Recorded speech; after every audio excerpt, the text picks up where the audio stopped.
Dear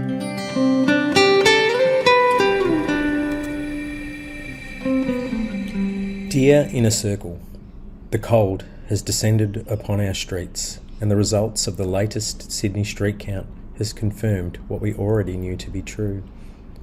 After a few years of a downwards trend, there has been a spike in the numbers of people sleeping rough on our streets.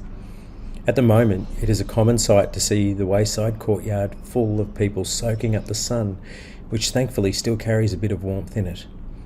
Many attempt to stretch out their weary bodies after another night of curling up tightly on makeshift beds or cardboard to maintain warmth during these cold nights.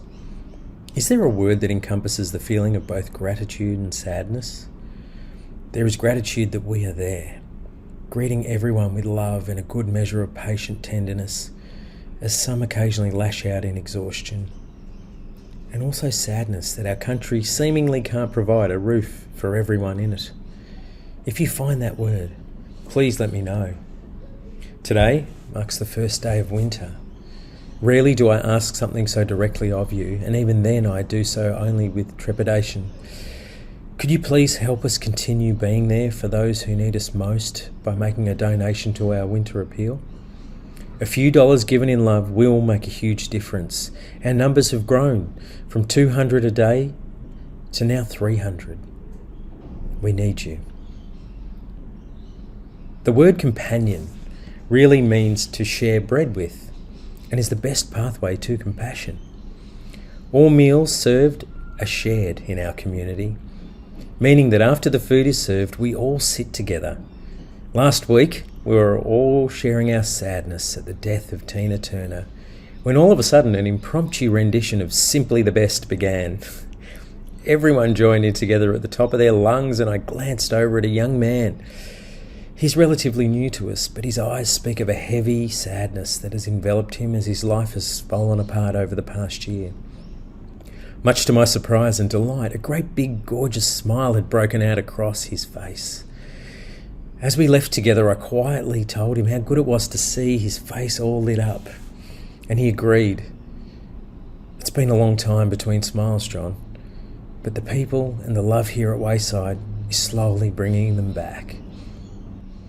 Last night, our motley crew of a community packed together tightly into our chapel with the State of Origin in full swing on our big screens. Rarely have I seen such attention in a chapel service.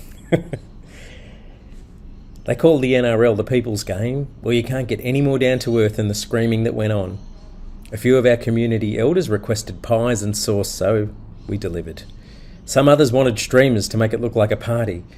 And sadly, as the stores were pretty much sold out, I couldn't resist instead asking one of our team, Jade, to make a room full of full-grown men a platter of fairy bread to fuel the party vibe. When my wife Lisa and I were running a crisis service out of our home in the West, the nights of the State of Origin were brutal ones, with alcohol-fueled violence reaching a fever pitch. To sit in a room full of men and women where the only highs were sugars, rushes, and the only fever pitch in the noise was laughter was a beautiful way to celebrate the ways in which life can be different by the wayside. Thanks for being a part of our inner circle and for making the magic happen. John.